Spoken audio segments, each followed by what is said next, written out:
Hello, and thank you for tuning in to the Flatiron Syndicate Motorsports Podcast. This show is brought to you by Flatiron's Tuning, your source for any aftermarket or OEM Subaru parts. Be sure to check out our store at flatironstuning.com and stay tuned with Flatiron's Tuning.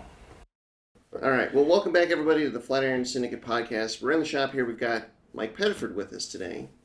And the motivation in doing this as a podcast is, Mike, you came in the shop the other day and we had a conversation that actually stemmed out of just a simple question, seemingly, which was, why did they put Eye Sight on the WRX TR?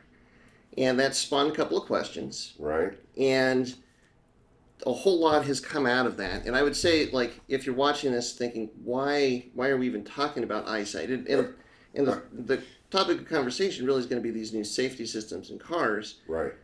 But it led to a legitimate kind of aha moment for me when I started to figure out what was going on as far as what is happening with these systems that are being developed, why are they being developed, and basically the future requirements that all vehicles are supposed to have these new systems. An innocent conversation went well beyond space and time. That's right. And That's here right. we are.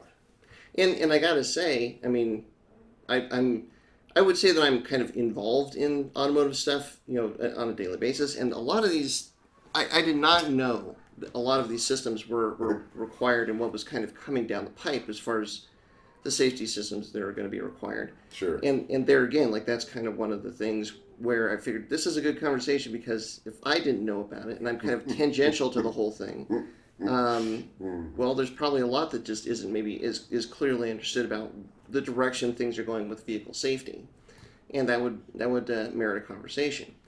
And Mike, to why we brought you on, or why I even started having the conversation is that you actually do a lot with vehicle safety. Yep. And yes, you have a school where you teach racecraft, driving on track at speed, but you also teach people to just drive, like driving lesson. We teach both, and Yeah. we do motorcycles, we do trucks, buses, RVs, all that stuff. This is at Go For It Services. Right. GoForItServices.com. Yep. And one of the reasons that I even thought to ask you in the first place is I remember that you had talked. We had a conversation about a client that you had where they were learning to drive, but they needed a little bit of assistance from the Right. car if it was possible. Right. And this was maybe a year and a half ago, 2 years ago. Yeah. And you had actually looked and did actually a fair amount of testing with the Subaru Eye Sight system. Right. And because I think at that time, was it version, I can't remember what the versions were, but there was two different versions of it. Right. And you were actually able to drive cars that had both and see what some of the differences were and figured out, okay, well, this is the system, this is the Eye Sight version. And how to set it up. And we do that for clients all the time. We do vehicle counseling, like what would be a better vehicle. I live in the mountains, I live on a ranch. What would be the vehicle that will give me the biggest advantage in an emergency situation? Right. So that I too, given my parameters as a driver, will be safer. Right. So you have a real, you have experience and a perspective on this for sure. Sure. I mean, because I'm in a lot of different cars, one-on-one on the street. I've also driven a lot of those cars at speed on the track, so I can see the practical applications on the street as well as the dynamic applications on the track or in an emergency. Right. So maybe let's, with all that being laid out as far as why we're having this conversation, let's go back to what started this whole thing, which was one of you that had watched the video where we talked about the WRX TR, happened to be at the release of the WRX TR in Florida, and asked why we didn't talk about the fact that the WRX TR had Eye Sight. Yeah. Now, I guess so. Mike, just tell us what Eye Sight is in a very broad overview sense. Well, what Eye Sight does, it has a variety of parameters that analyzes situations and will help you if you're following too close and the person in front of you does an emergency stop. Eye Sight can intervene and apply the brakes. That's one of its dimensions. If you try to get out of your lane or you're not paying attention, it can either highlight that for you or actually physically steer the car back in the lane. Right. So, So lane assist. yes, Lane yes, hold. exactly. Yeah. And it does more than that. Those were the main things that I was paying attention to for my client. Sure. Yeah. And the significance of this system being put on a WRX with a manual transmission is it's never been that system has never been on a car with a manual transmission. And the reason is because if the car is stopping itself, well, you've got the engine that's trying to make the car go. It's not going to push in the clutch for you. Well, until now, apparently. Really? Yeah. It does that? Apparently so. Okay. I dug around a little bit. I'll see if I can find a link. If I can find a link to this, I'll put the video in the comments here or in the description. But when they revealed this car, one of the things that they did to showcase the fact that the TR had Eye Sight, Right. Bucky Lasek was in the driver's seat, and he basically went and showed Eye Sight by driving at full speed into one of their plastic barriers where the car stopped itself. And he didn't hit the barrier. Correct. And the motor didn't stall. Correct. Okay. And they did this a couple of times. So it must be pushing in the clutch. So this is what kind of spurred the question of like, okay, well, why is it such a big deal that Subaru has figured out a way to put this system, which was available on all the cars with the CVTs, because they could disengage the engine from the drivetrain. Sure. Much more easily. Or the question is it a big deal? Well, and I think that it is, but not for the reason that probably Subaru thinks it does. Yeah. So Subaru was really showcasing it, and they made some comment of the fact that Subaru they needed to find a way to incorporate the system onto a manual transmission car. And they made a play that it's safer. Right. Okay. Well, so then this is where the conversation that we had, we went back and we started thinking about, okay, well, what safety systems on cars are required? Like as far as we know, what is required? Well, anti-lock brakes. Right. We know about anti-lock brakes. That's been around for a long time. Right. Seat belts. Well, okay, seat belts was the first one. And even longer time. Yeah, that makes total sense. I think that was required back in the 60s. Yeah. Anti-lock brakes, I want to say, was the late 80s, like 89 or 90? Let's see, 2012. I think 2012 was traction control. ESC was 2011. Yeah, stability control. Yeah.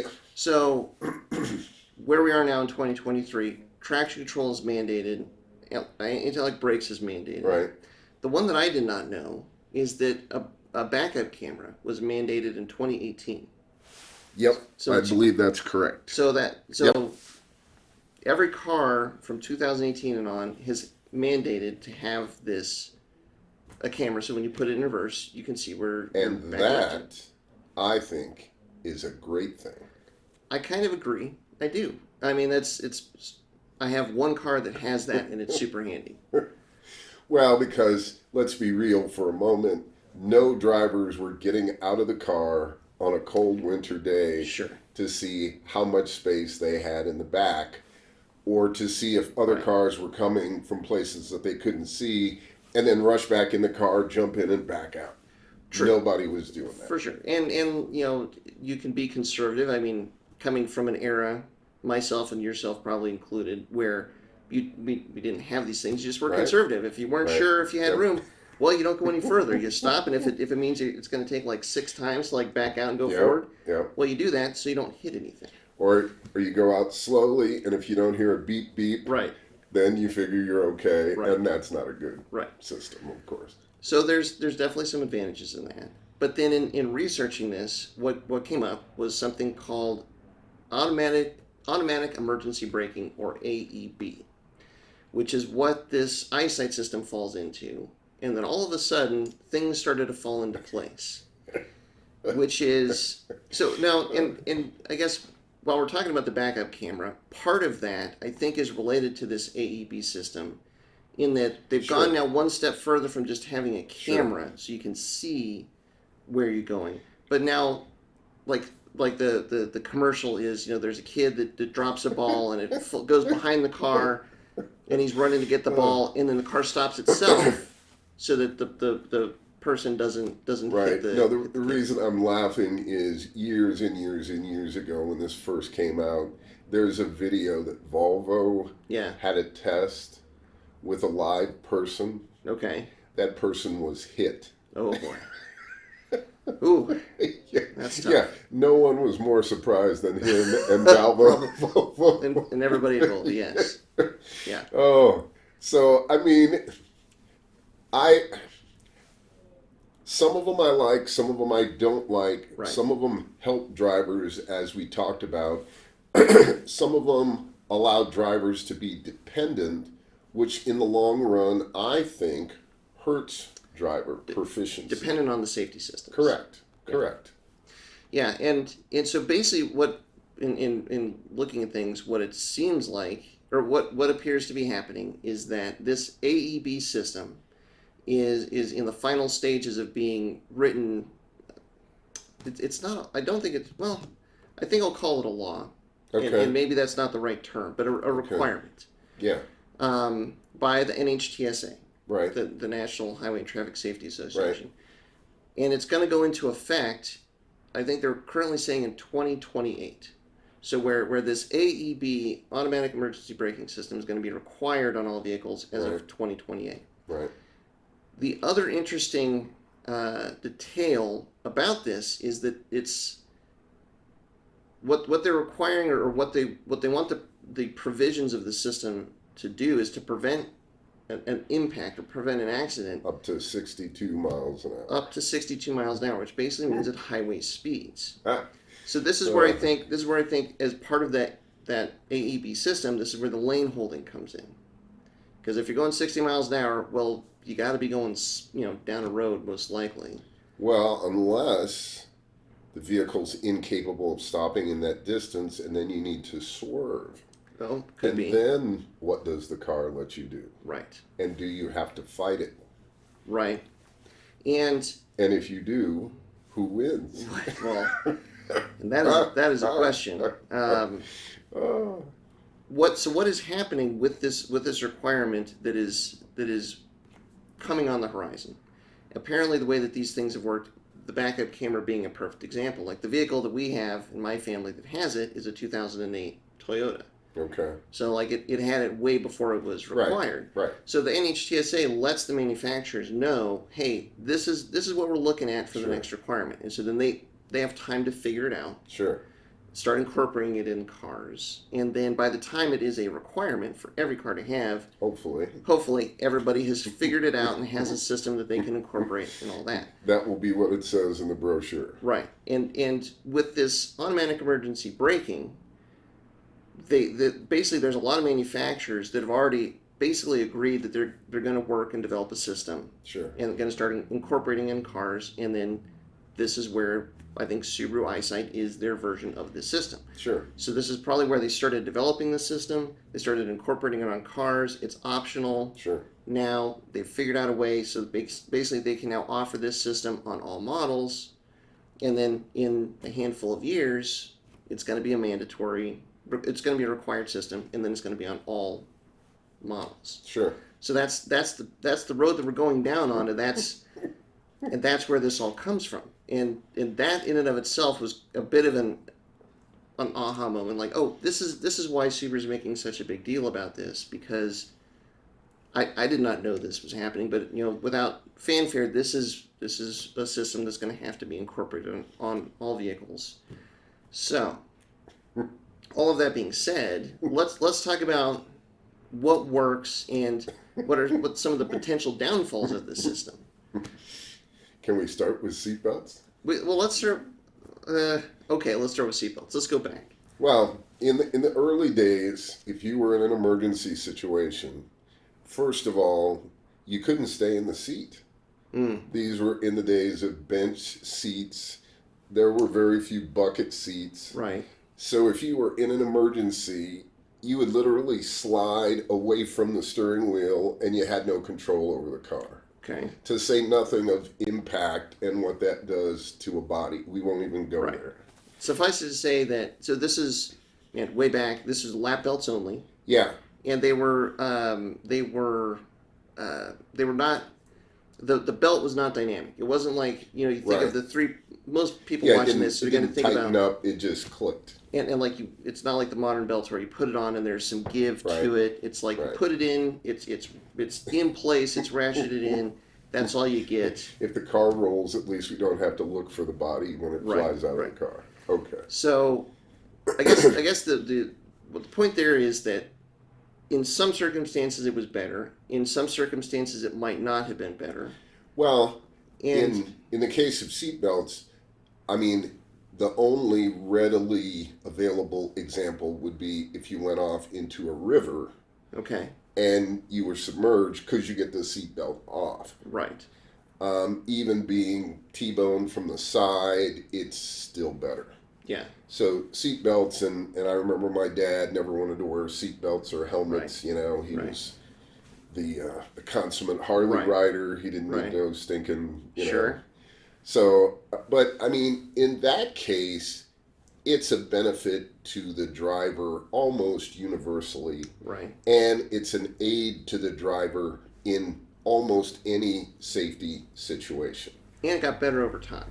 Yes. Like Yes. whereas initially we're talking back in the 60s, which is, man, that's a long time ago at this point. Let's say 60 years, give or take. Yeah. 60, probably, seatbelts are probably, from the mandate standpoint, is about 60 years old. Yeah. There have been a ton of developments that Oh, yeah. have been made with that And system. they're way better now than they were, but it also needs to be said that compared to the 6-point belts that we use in racing, Right. they're not as good. Right. There's Give me a racing seat with a 6-point belt and a Hans device and a helmet.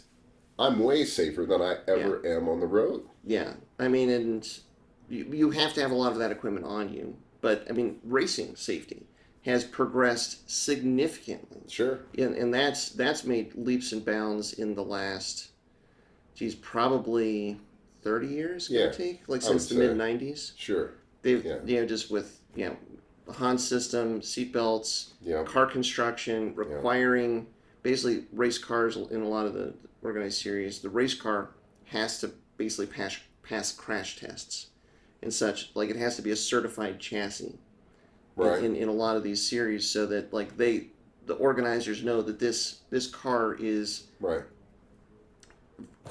fairly safe, quite safe for And the driver in most and the situations. roll cage and the seat and all of the other requirements.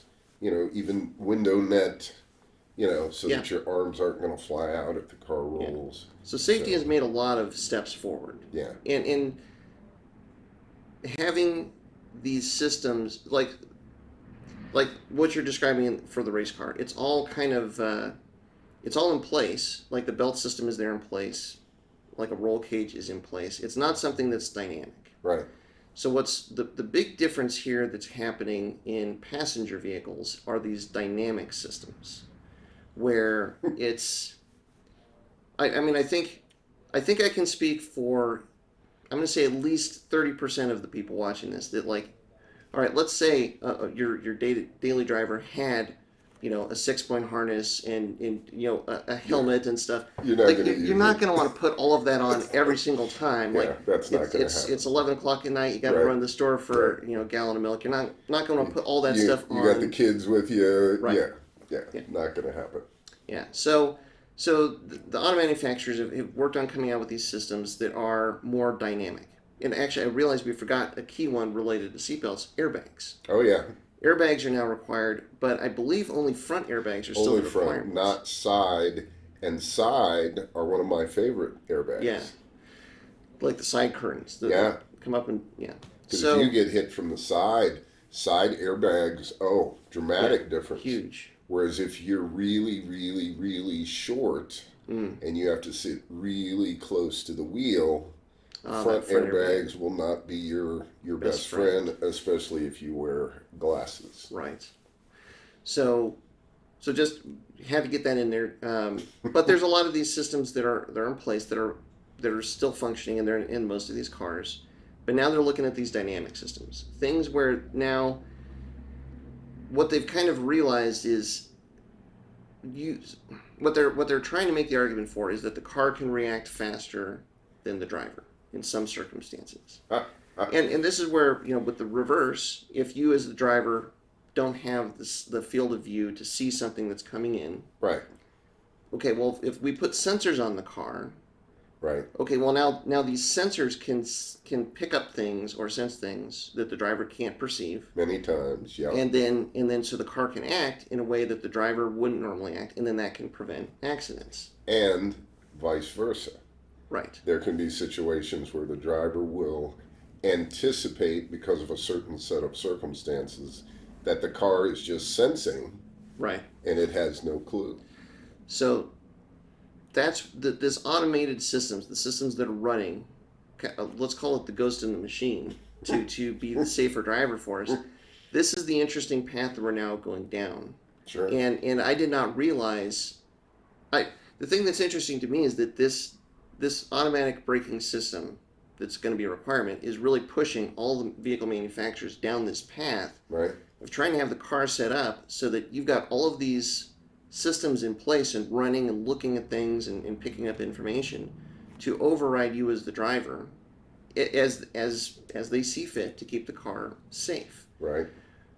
But the question is, well, I mean, for one, it's just a knowledge of like, okay, well, that's actually that seems to be the motivation behind all of these systems that car manufacturers are coming out with. And for a moment, Yeah. let's talk about the elephant in the room. All right. Substandard drivers. Yes. ABS was developed, anti-lock braking systems were developed because most drivers, and most drivers to this day, Yeah. don't know how to threshold brake or Right. stop the car in the shortest possible distance. And they don't have it's hard to get to the point where you have the natural reaction to do the correct thing when you lock up the brakes without ABS. Well, with proper training, With with experience and training you can.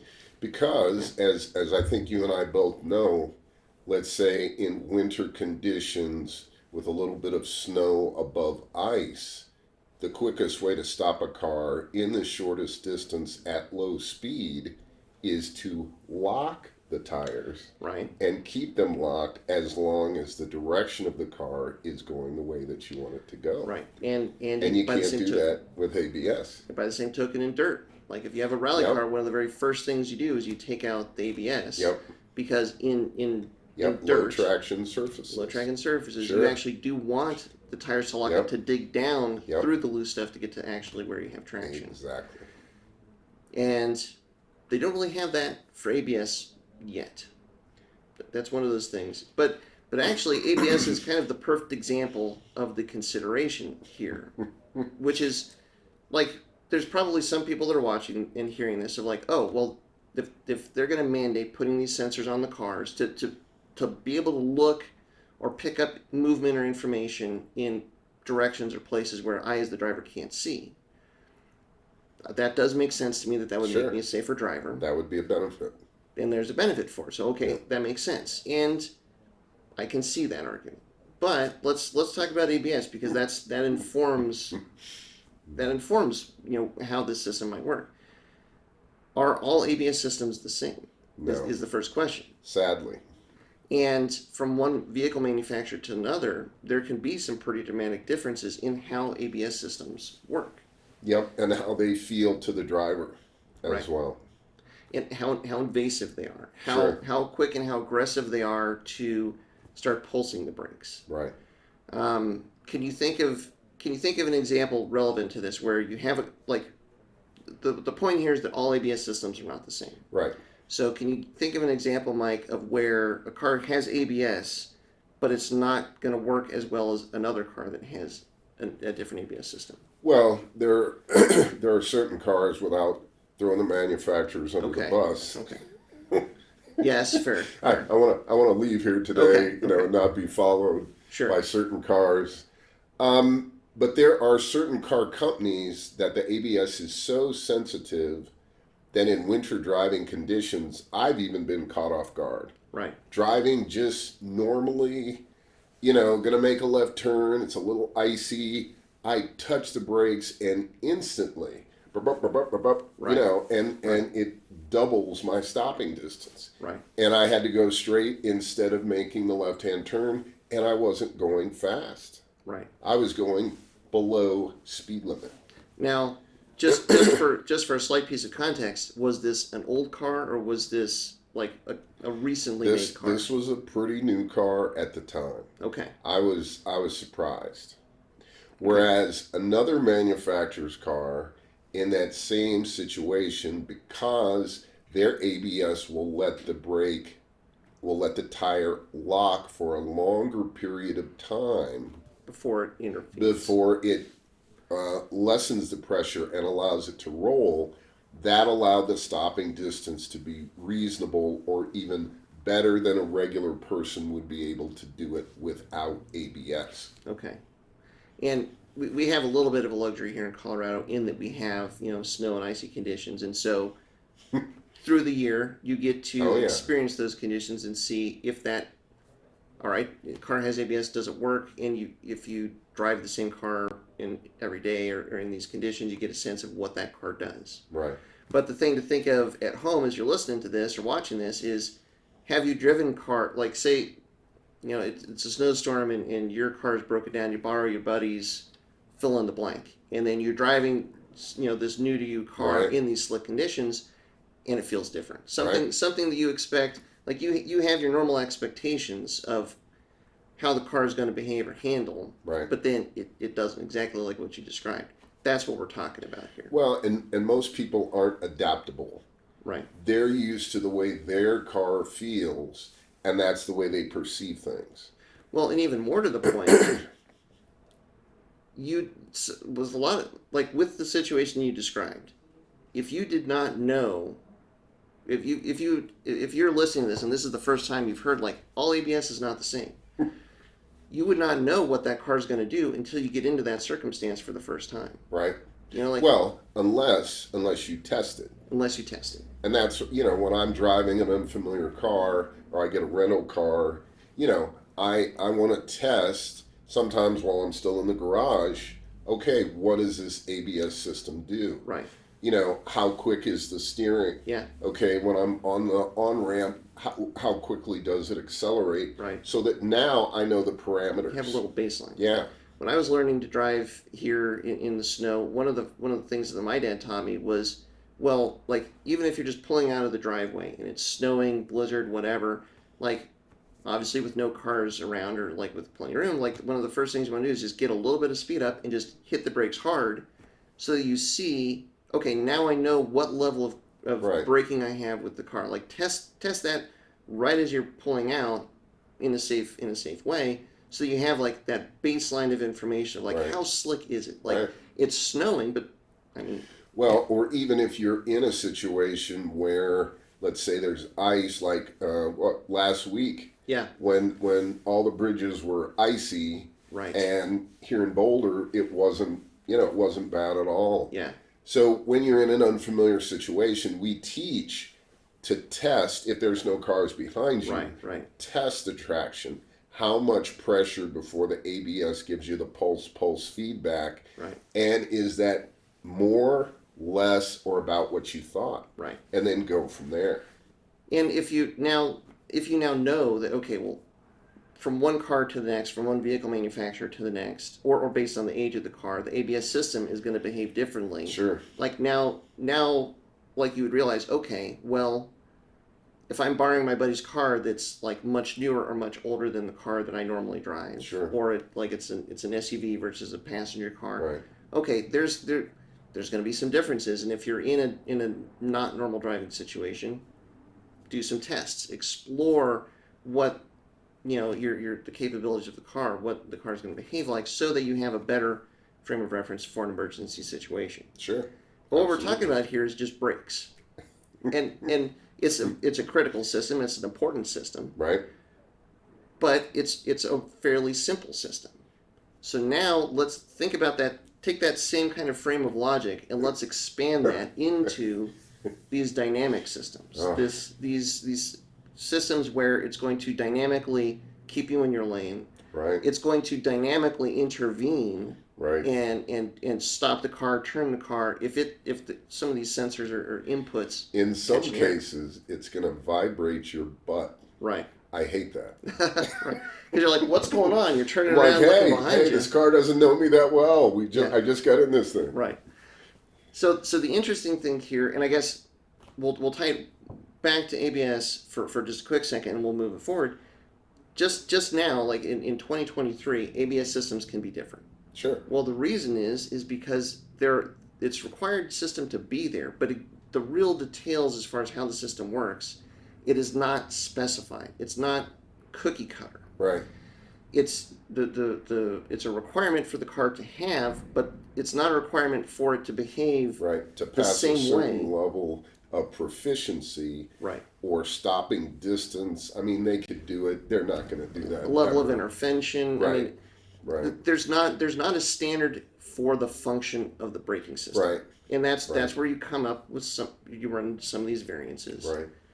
And that again, you want to. I think it's valuable to have that kind of point of reference and extrapolate it forward into these more dynamic systems, because they also don't have a set of standards.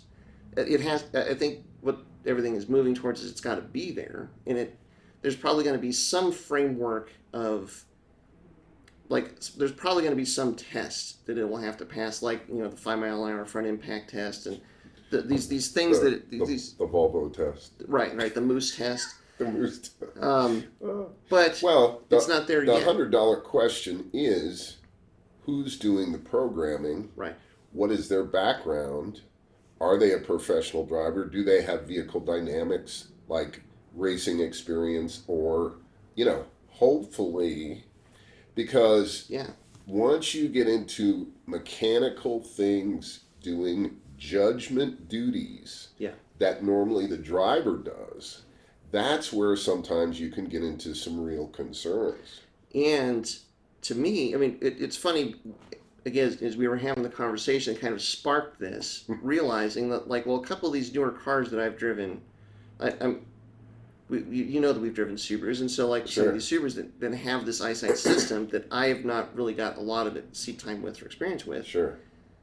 There was a couple things that happened that seemed odd to me, and you were like, oh yeah. And it's one of those things where, like, I'm sure that if I drove that car every day and I would get more used to how the system works, you kind of would get used to how the system is going to behave. Sure.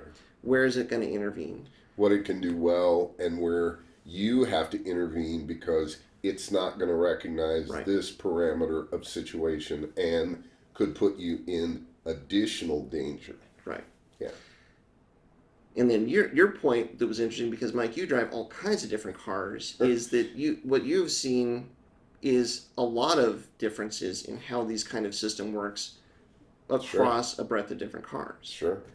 And thinking about how there's maybe not requirements, like specified requirements for how these systems have to work and intervene, that does kind of make sense. But then we realize, well, that can be as off-putting as you borrowing a car that has a different ABS function than what you're used to, but it's on a bigger scale. Right. And the other part of it is how much of it can you turn off and fine tune for what's going to help you personally. Right. That's what I did with the client that I was telling you about. Right. Because if it was too complex, then it was going to be a negative rather than a positive relative to their safety. Right. So we did a few hours of testing, trying certain things, and then seeing how they use those enhancements, and then we got it down to perfect for them. Right. And that's what we were shooting for. And even with my experience with Subaru's current Eye Sight system, there are settings. There are settings, and Sure. they're meaningfully different Sure. settings when you're selecting, like, is the lane holding on or off, and that sort of thing, and to the point of where you would want to probably, if you get a new car with one of these systems, definitely have an understanding of what the options are, what the toggles are for the system, and probably, like, you would want to explore, all right, what does this one work like? What does this one work like? Where's it going to happen? because I didn't even, I mean, I don't drive a car that has any of these things. Right. I don't have any fancy cars, and I did not really even think of, oh, this has lane assist. What is that like? And so, like, my first experience was like the lane assist kicked in when we were up in the mountains, and it like the wheel turned, and Right. it was one of those things that it Whoa. threw me. Like, hold on, who's driving this Yeah, thing? exactly. All makes sense. Like it made sense very quickly, but in that instance, Right. in that instant, it was like, what just happened? Right. And that can. And most people, when you let your buddy drive your car, you're not going to give them a mini course on Right. what the oddities of this particular vehicle Right. are. So this brings to the conversation the importance of having a sense of what these systems are going to do. Sure. And what's interesting about these dynamic systems is that they may not, like, from car to car, even from year to year. Like, the car manufacturers are developing these things. It's a live live environment that they're adjusting. So you could, have an Outback or a car that you buy that's 2 years old, and then you get one that is now 3 years newer, And it's totally different. and it could be the same name of the system, but it Right. can actually behave differently. Right. What is your thought about even just, all right, you have a new car. What would you want to test, or what do you want to see, or what do you think? I mean, what I would recommend anybody that is buying a new car with any of these systems, when the salesman is showing you the car, take a little longer. Mm. Ask questions. Get the owner's manual, read it the night before, so that when you actually pick up the car, you have questions. Well, what is this Eye Sight? Right. How does it work? Yeah. What does this particular thing do? And then, do you mind showing it to me on the road? Yeah. Because that'll give you a head start. Most our salesmen, we bought a Subaru from your dealership, and the salesman was excellent. Yeah. He was a master of all the systems. He knew how to set them. He took the extra time. I mean, it was great. Yeah. And for my client, it was absolutely perfect to make them as safe as they could possibly be. Yeah. I don't think every salesman on every car is going to spend that time. Probably I hope. not.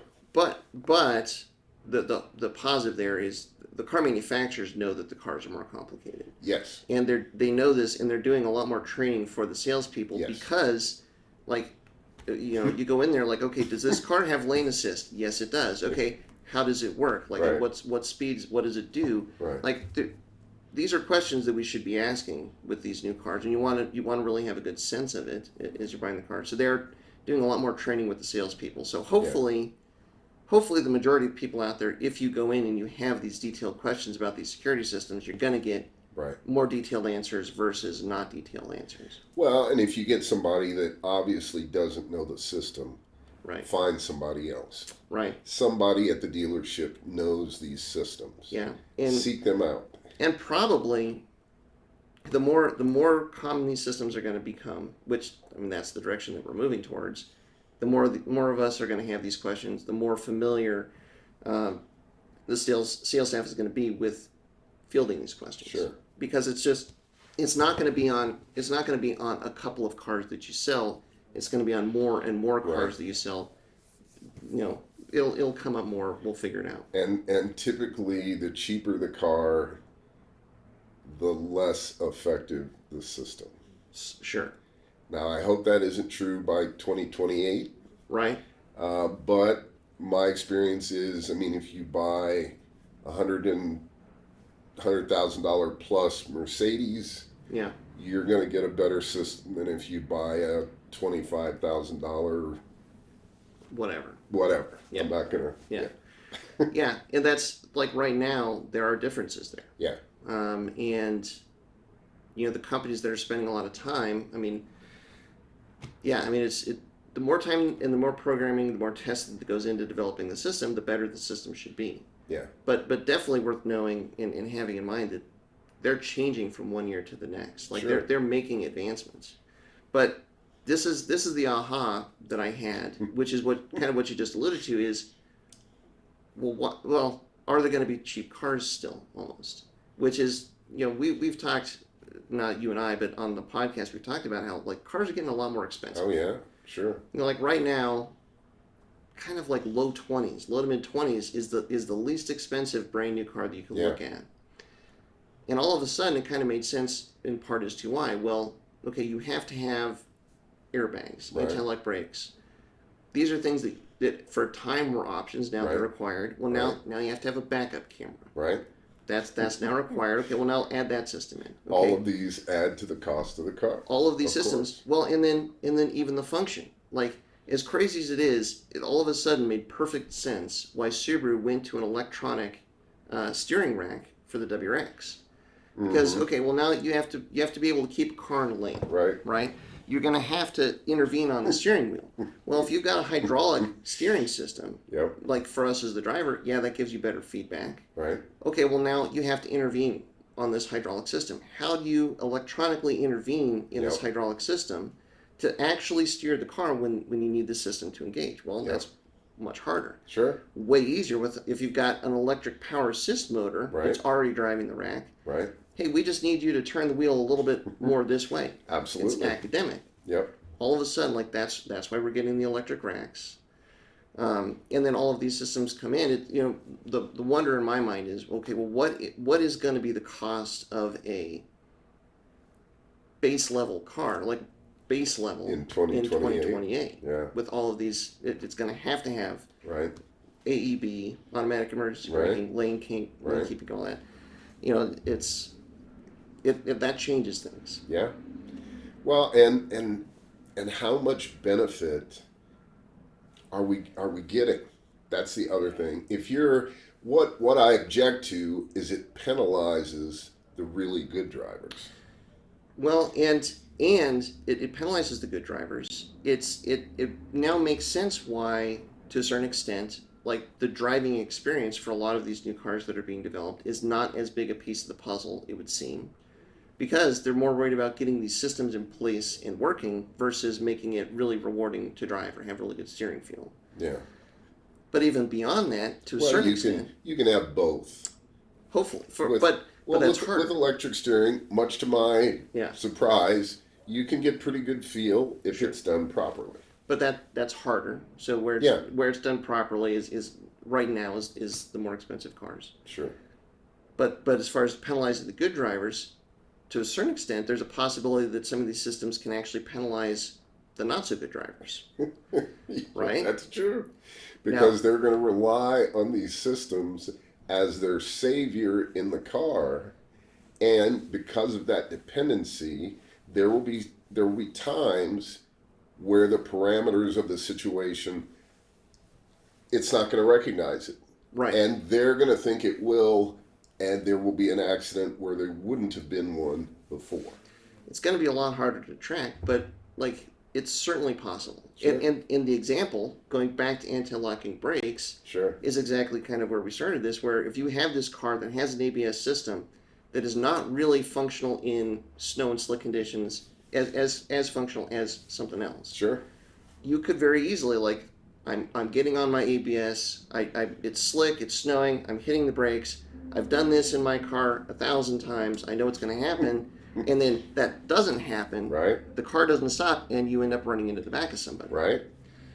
Now, again, think that forward into these more dynamic systems where, like, I have a car, I drive it every day, I know what this lane assist is going to do, something, you need to do something or other where I'm going to rely on this lane assist, and this new car that you're in, the lane assist does not do the same thing, and then wham, like something happens. Or active handling is the other elephant in the room. Yeah. Certain active handling systems will help you, especially if you're wanting to go straight. If you're going down the highway straight and you hit an icy patch and you still want to go straight, most active handling systems will help you. Right. Yes. I would. Great. Yeah. Now, You're coming down I-70 in a snowstorm. If you're in a corner Yeah. and you hit some ice, you don't want to go straight. Right. You want to go around the corner. Right. Plenty active handling systems will not help you in that regard. They will send you further outside or off the road trying to save you. Right. Yeah. And as these systems get more dynamic, the way that they behave and the way that they behave differently, well, that's also going to be dynamic. That's also going to be something that's probably developing and changes and will be a little bit different, from a car that's 2 years older to 2 years newer or 5 years newer than what it is currently. Well, and a lot of the manufacturers have put parameters on that. Like there's certain typically sports cars, where you can select the level of active handling and everything except ABS. Right. You can select. Yeah. And what I do with a lot of my students that are out on the track is we'll start them with some of the nannies on and then wean them off so that they actually get a feel for the car. Yeah. And then at the end, none of the nannies are on and it's all them, which is our objective. Right. And it's beneficial to get a sense of what those systems are doing, when and how they're engaging. Sure. To a certain extent, it's informative to even know what you're doing to trigger the system. Well, and what you're feeling for. Yeah. Because you'll be able to feel the nannies kicking in where you may or may not have been able to feel the actual limit of the car. Right. So that's why we do that. Yeah. Yeah. And you're just getting a sense of how the system works. Sure. What is the system doing and how does this actually work? Yeah. And that kind of goes back to the testing. Like that's kind of, with these cars that have these dynamic systems, you kind of want to have a sense of what is it doing. Sure. And I mean, the turning on and turning off, I mean, to a certain extent, I can certainly see where if there's an issue with the system, like something that's camera-based, and you're in a snowstorm and ice is forming and ice is blocking and now the cameras can't see, right? Okay, well now you need to be able to, what's going to happen? You want to explore. Well, what's going to happen if that's well, you'll get a warning. Sure. First of all, on your dashboard, that says camera view obstructed or something. Right. And that's probably it'll turn the system down or off or modify it. Yeah. Hopefully. But that's the driver's clue to say, okay, it's all on me now, which it always is, but right. Yeah. But if you're used to the systems always being in place, right. And now, if you there's going to be a generation of people in a few years where, if you learn to drive on an electric car that has really fancy automatic, invasive systems, and that's all that you know, and then at some point in the future, you're driving in snow and something happens, there's a fault in the system, and all of a sudden it's not there, and that now becomes your first time piloting the vehicle without these nannies. That might be something where you got to pull over and call a tow truck at that point, maybe, or if you feel like you don't have control, if you feel like it's not safe, you've got to kind of have that as something you consider. To say, do I really want to explore this right now in this environment? Or would it be best to say, hey, there's this issue happening. I should not explore this in this environment. And realistically, how many drivers are going to do that? You've had a hard day at work. Yeah. It's snowing. You got 5 more miles to get to your house. Right. That happens. You're not going to call a tow truck. Right. You're gonna soldier on and probably hope yeah. that you make it home. And this is where you get rewarded for testing the car, testing the scenarios, knowing how these things work before you're in a situation where you must figure this out. Well, and I've been in situations, this was on the track, where the system failed. Right. And I was the intervening system Sure. that worked, in this situation. It's just, we have to take the responsibility as drivers to get the training, to realize that no matter how many driver aids we have, we are still the captain. Yeah. And we've got to have that frame of mind. Yeah. These systems serve us They Yeah. are not here for us to rely 100% on them. There's a lot of situations where they will be beneficial. Yes, And there's absolutely. all of these systems. There's undoubtedly numbers and data to prove that these systems have reduced injuries, reduced crashes, Yeah. and are generally speaking safer. Yeah. But you got to think of it like spell check. I mean, how many times have you been trying to type something or whatever, and then like the spell check says, Oh, yeah. "Oh, you mean this?" It's Like, not even no, close. it's not that. There's an element of these systems that is kind of like that, where you have to be able to like have you have to be at the wheel in control, the captain of the ship, and go like, no, I meant, I was trying to say this, Or how many times, and this has happened to me, I'm driving a lot of different cars. Some cars, Bluetooth is better than others. Sure. So I push the talk button. Yeah. I want to call John Yeah. Smith. Yeah. Oh, you want to call Henry Jones? Right. No. Let's go back. Yeah. And we do this, and finally I just say cancel. I Right. pull over, I stop, I dial it, then it engages. Right. And I don't know why it didn't work that time when it normally works Right. fine. Right. But The it is more what it is. Yeah, the more complicated these systems get, the more of a possibility of these weird fringe conditions are. Exactly. Yeah. Something we alluded to it, but I think it's worth hitting home here about fault conditions in these systems. One of the other interesting details that again I wanted to just mention is a lot of these modern cars, if you have a check engine light, it will actually deactivate some of these systems. Yeah. Now I will use myself as an example because I'm dealing with this right now. I have a Toyota 4Runner. That's what I drive a lot of times. It's old-ish, 2005. Okay. So it has anti-lock brakes and traction control. Right. No active handling. No active handling. Right. So right now I'm getting it's cold here, and I'm having a check engine light. I scanned it, and it's for a very small vacuum leak. Okay. I'm pretty confident it's my filler cap, my gas cap. And what's funny is there's even a thing on the gas cap that says if you don't turn this until it clicks, Right.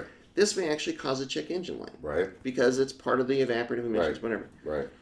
In that car, because the check engine light is on, I see the lights for the traction control and Right. the VSC and all this sort of thing. Right. Well, that are non-functional. Right. So Yes. so the check engine light is eliminated. Right. All these other things are eliminated. Well, those systems are tied to the check engine light, and so as soon as there's a check engine light, it deactivates all of these systems, and it says drive with caution, proceed directly to a service center to get this corrected, whatever.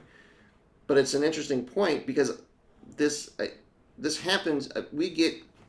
In the Subaru specific community where we get this a lot is, well, hey, I have a check engine light and my cruise control doesn't work. Right. Because they seem like two separate systems, but Subaru actually ties those together. Right. And we in the Pike Speed car, we had a bad wheel speed sensor, and it was throwing no ABS, no traction control. We're working through all of these issues and figure out it's one bad wheel sensor that was just a fault condition that took out all of these other systems. Right.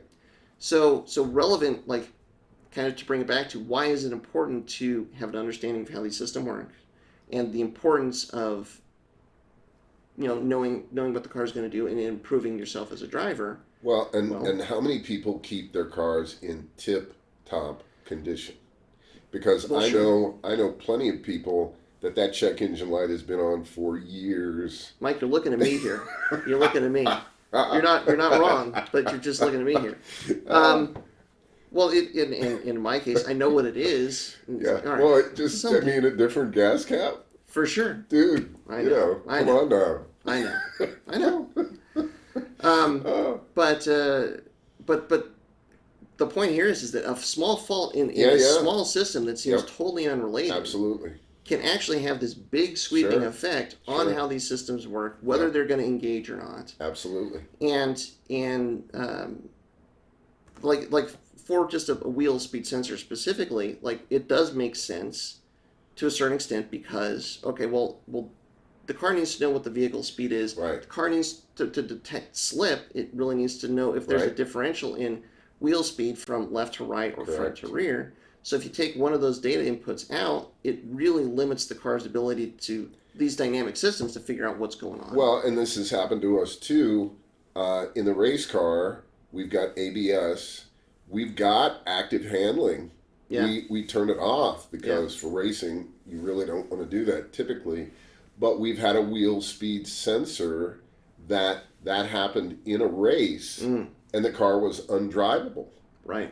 Because it thought it was sliding when it wasn't sliding. It Sure. was correcting, and we had to just pull in. Like that's with these dynamic systems. That's another piece of this puzzle. Like if you have some kind of a fault that is affecting the data, like think about the volume of data that now the ECU is getting fed to have these more and more complicated systems do what they need to do. It's a lot. And so you can have these faults where the data is interrupted now or corrupt. You know, like the car thinks it's sliding, but it's not. This wheel is stopped, but it isn't. What's now the car going to do? Right. And now you bought your car in 2028, and now it's 10 years old. Right. And it's having all these electrical gremlins. Right. And this affects this, affects this. Yeah. You know. Yeah. The more of these systems come out, the more sensors and data the system needs to work, the more complicated it is. Sure. Any one of these sensors, if there's a fault, it can trigger like this cascade of issues. Yeah. So I guess it's just to say it's good to be prepared and it's good to work on the driver. The other thing that came to mind is as we were talking about this and researching this is like, well, the reason that they're doing all of this is because, kind of like what you've alluded to, they cannot force us to get better as drivers. That's This true. is, I think this is where a lot of these systems come from. ABS is a perfect example. Again, is like, well, if we could just have everybody do a 4-hour class to learn how to use the brakes in a slick condition and spend some time on a skid pad. I could do it in 1 hour per person. But how many people would spend that hour?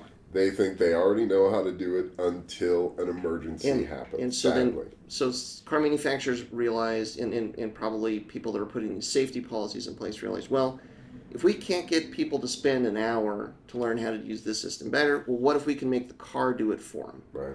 And then this is like the line of thought that has progressed to the point where we're heading. And what was I'll put some links to the articles from the NHTSA and some others that we found as researching this in the description.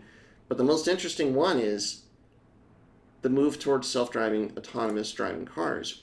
And there's basically on the NHTSA's site, one of the pages is like, here's our goals, and the end goal is autonomous driving vehicles. And that's level 5, and we're still at level 1 or 1.5. But they want that to start in 2025. Like that's where this is where we're going to move to this phase.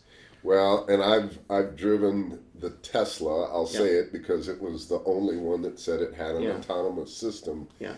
And it was interesting. I would say that they got it probably 80% correct. Sure. But the other 20 was pretty scary. And my concern is people that don't like driving, they never wanted to be a good driver. They would rather have somebody else drive them. They are waiting for these autonomous vehicles. Right. And they are ready to surrender themselves to them because they think they're going to be able to get in and say, take me to Cleveland. Right. And the car will just do it. And it may. Right. But as we sit here, it really won't. This was another kind of epiphany for me in seeing this. My assumption up until this conversation was that I understand. So there's a group of people that they want that robot taxi. Right. They want to have a car in their garage where they get in the car, take me to work. The car takes them to work. Right. They finish eating their breakfast. They read the paper. They get out. Here I am. They're reading the paper while the car is taking them to work. Right. They are not paying the least bit of attention. And I know that I totally get that there's a group of people that's what they want. And my assumption was a lot of these cars that were developing this full self-driving, like the Tesla, whatever, they just knew that there was a big slice of the public that wanted that. Sure. And that's where they're doing. And I figured, well, fine. The people that want that, you can have it. My hope, if I don't want that, is that I can drive on the road safely with these cars where the guy's just having breakfast reading the paper. Yeah. You know, but I don't want that. I don't want that. But my hope was that for us enthusiasts, people that wanted to drive and were worried about the driving experience and wanted to have engaging vehicles to drive and stuff like that, well, we would still have options. What I didn't realize is how much, I guess, the policymakers were actually pushing this development, so that there could be a possibility where there's a point in the not too distant future. But I would hope, geez, hopefully the next 10 years at least, like not too fast, but where self-driving or autonomous driving could be a requirement. Well, and my concern whenever we talk about self-driving vehicles is who are the programmers? Sure. Because I have no psychic power, so this, Yeah. but what I think would happen is the people that are afraid to drive, that think speed limit is the safest speed. Sure. Which sometimes it is. I train my young drivers, kids, the teenagers that we train, go speed limit unless there are situations where you're in greater danger by going speed limit. Obviously, icy roads, you would go below speed limit. Right. Obviously, if you're surrounded by semis and they are going 5 over and they are on your tail, it is safer to go 5 over. Sure. Getting a ticket for 5 over is better than getting rear-ended by a semi. Right. Ask anybody. Or sandwiched between two. There. Yeah.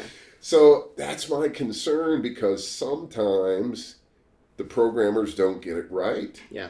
And I don't know whether they're not consulting racers, or they don't know vehicle dynamics, or they just haven't thought it through. Or honestly, it is complicated.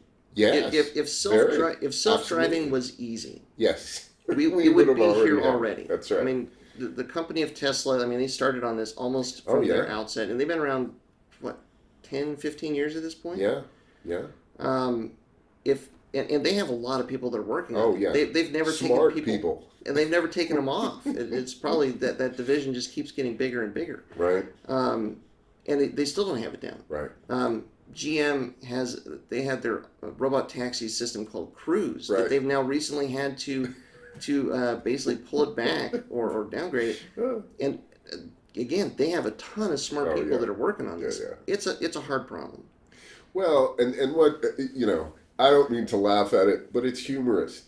Not every time, but sometimes when they do a news article, yeah, and they're in the Cruise or whatever system, we don't want to just pick on Cruise, the car will get in a situation, and it's an easy situation for a beginner driver. Right. But the car gets freaked out because something in its parameters doesn't compute. Right. And now it sits there. Yeah. And now it's a hazard. Right. And I'm like, wow, even after all this time. Yeah, it's one of these things where my feeling was initially is just like, well, and it's actually, I think what it comes down to is the reason why like ABS works differently, and there's no like really rigid set standards for how ABS to work.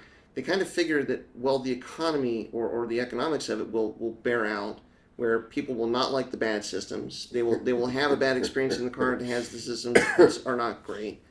They will get out of that car into the new system, and then basically the bad systems will kind of slough off, and then all of the good systems will float to the top. What they need to do, and this will never ever ever happen, is they need to do an ABS race off. Find the best system, and then share that information with everyone. Right. Yeah, basically make it public, or have somebody design the system. Make that system mandatory, because that's the best working system. Right. That's never going to happen. Probably not. Definitely not with self-driving, because of all of the probably at this point billions of dollars that have been spent developing it from multiple different camps. People want theirs to be the best, and it's going to be proprietary, and that's why you should buy car A instead of car B. Yeah. So and really, like, how many times you watching or listening at home have you really sat down and thought to yourself and had a real meaningful thought session about how does ABS work? Do I really like ABS? Do I really like how it works? I can say that, well, I've done it a couple of times. Don't judge me, but in part it was for this, but I had not really sat down and really thought about the different experiences of ABS. But it was kind of like once this idea or the enlightenment of this conversation came into mind that I really thought about. Well, wait a minute. Like, okay, how do these systems work? Are they really all the same? Are they different? Well, no, they're not all the same. Right. Well, now you got to extrapolate that to all these fancier, more complicated systems. Well, and we do testing. Sure. I kind of accepted ABS kicking and screaming. Sure. Because I'm to this day a pretty good threshold breaker. Sure. So we went out to the track. I had a Camaro at the time, Yeah. and it was very easy to disconnect, pull the fuse, Yeah. and now it doesn't have ABS. Mm-hmm. So I did lap times, I did braking points, I did the full test, and it wasn't a bad system. Mm. And what allowed me to like ABS Mm-hmm. was on the Corvette when a set of tires cost me $2,600. Mm-hmm. Now with ABS, I can't flat spot them at least braking. I can still flat spot them sliding. Sure. And I like that. Mm-hmm. And the Corvette system was a pretty good system. Yeah. It will let the tires lock a little bit. Stopping distances are not that much different between perfect threshold braking and ABS braking. Sure. So I'm like, okay, you got me. Right. And here I am today. And GM, I know, did a ton of development in the Corvette. Oh, and it's yeah. not surprising that would have one of the better systems for that application for sure. Yeah. So they absolutely can be beneficial. Sure. If it all is working right, if the right testing and the right development has been done. Yep. And then I guess that's kind of on us to an extent as consumers to try and we'll know what we're looking for, know how a system works, and then kind of pay attention to what the manufacturers are doing as they're developing these systems. Well, but to be fair, my experience with buyers, ABS, not on the list. I will say it has never been a consideration for me in buying car A over car B is like the function of the braking system. Or steering ratio. Right. And see me, I'm a performance guy. I am hardcore. The first thing I notice, no, I'm not going to be buying this. Right. Steering is too slow. Salesman looks at me like, really, sir? Yeah. But I mean, I think we have to. This conversation hopefully will spark a little bit of research on your part, and it's going to on mine for sure. Oh yeah. Like if we're looking at a new family car that's got all of this stuff, like all of a sudden, I'm now way more curious on how all these systems work, than I was before we had this conversation. And how to set them. Certain ones, maybe you'll want to, if you can, turn it off. Yeah. Absolutely. And to me, this whole conversation, it all comes back to Finland.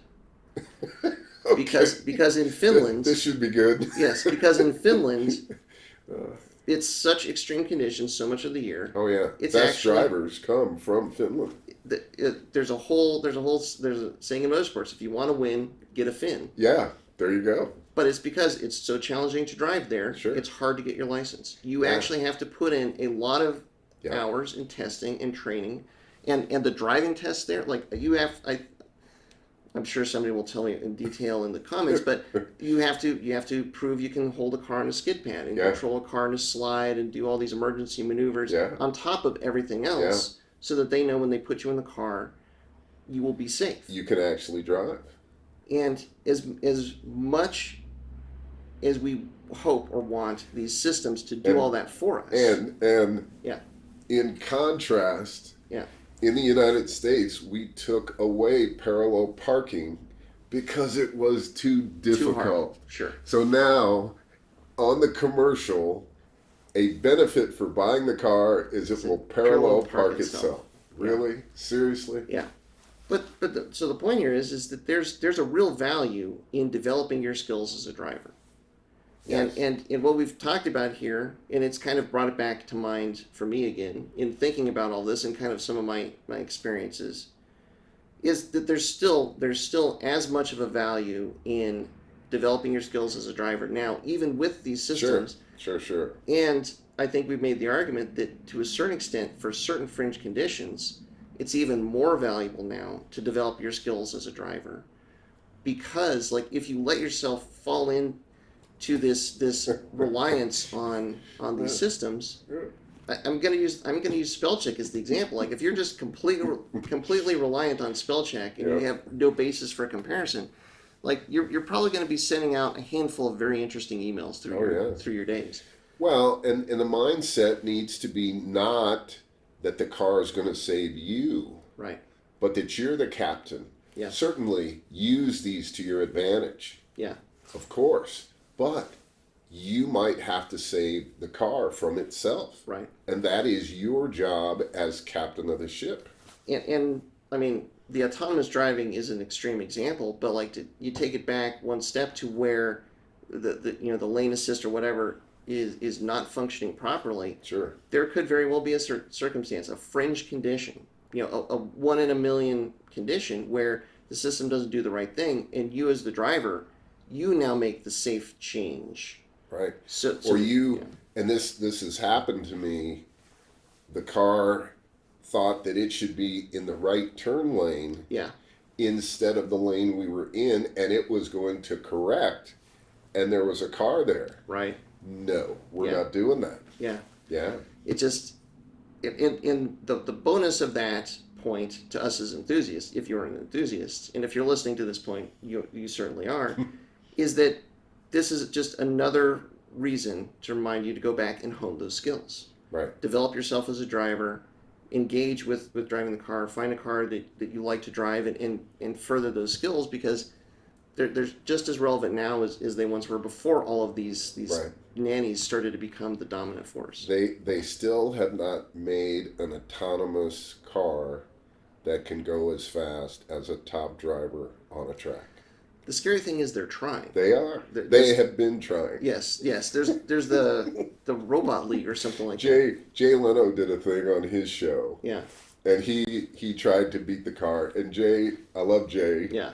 He's not a professional race car driver. Sure, that's fair. And I think he beat it by just a little bit. Okay. Not very much. Sure. And, it requires anticipation. Yeah. So far, machines can't do that. Yeah. They can react faster than human beings, I will stipulate, sure. Yes. But, I mean, I think that's what we've got to understand is that there's a lot of stuff that it does that these systems will do that will be a benefit. Sure, absolutely. But we can't. There's going to be some things that it either they will struggle to do or it will just not quite do for probably a while, to come. Maybe never. And the more complicated these systems get, the more expensive the cars are going to get, and probably the easier and the smaller the likelihood, or the easier the likelihood will be that like some small sensor failure will cause all sorts of weird issues with the car. So, I mean, I think there's certainly a benefit for it. There's a value for it, but it is not the end all solution. Right. And I think we just need to kind of, proceed with caution. It's, I guess, the best way I can put it. Well, and do the research on the car. And I mean, not just what Consumer Reports says. Certainly that's valuable, but see what Car and Driver says. See what Road and Track says. See what, call me. Ultimately, I've probably driven the car. Right. And I've had, either good or not so good experiences. And I'm not trying to sell you the car. I'll tell you the truth. And ultimately, get in the driver's seat. Yeah. Because, no matter what you read, no matter what people are saying about the car, it ultimately, if you're going to be the one driving it, you're the opinion that matters the most. Right. If there's something that feels weird or the car seems like it's behaving oddly to you, you should look around.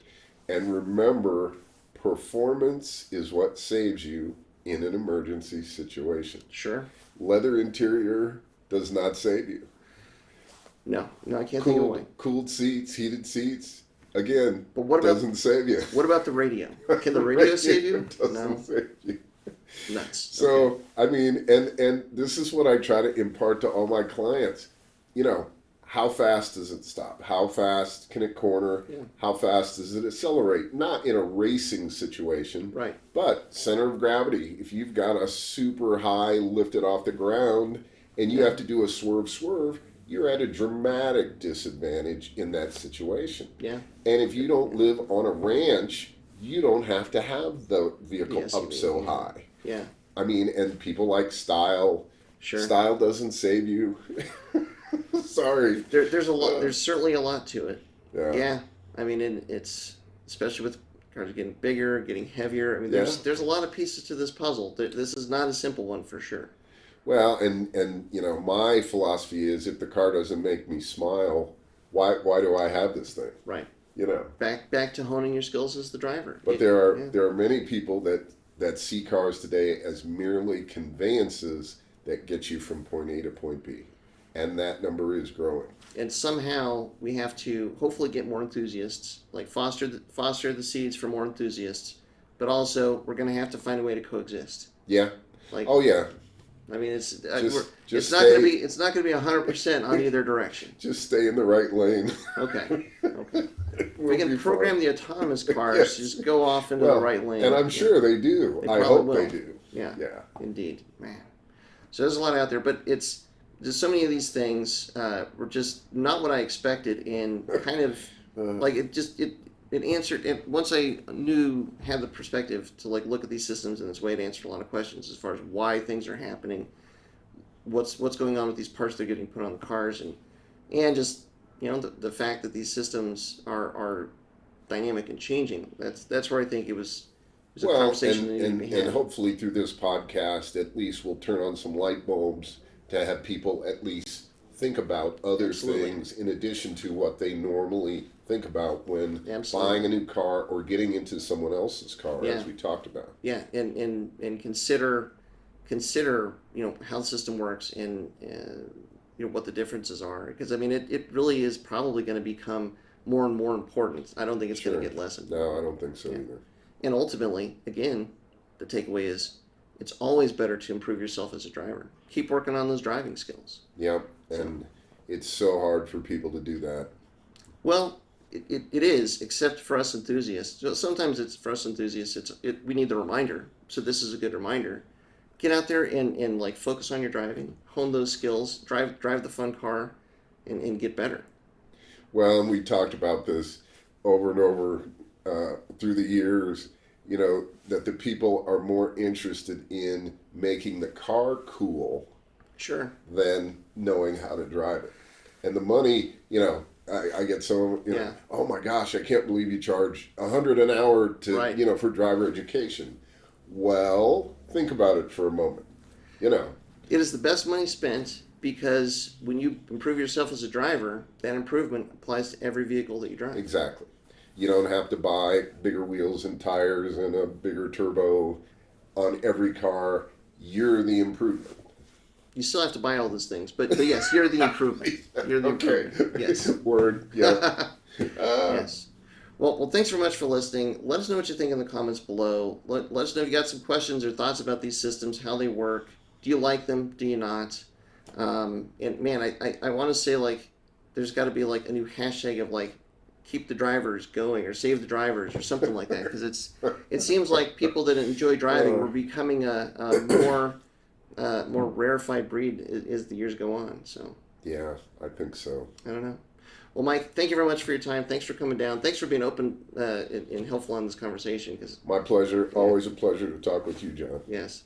So check out Mike, Go For It Services, on goforitservices.com and on all of the social media outlets. And until next time, as always, stay tuned to Flatirons Tuning.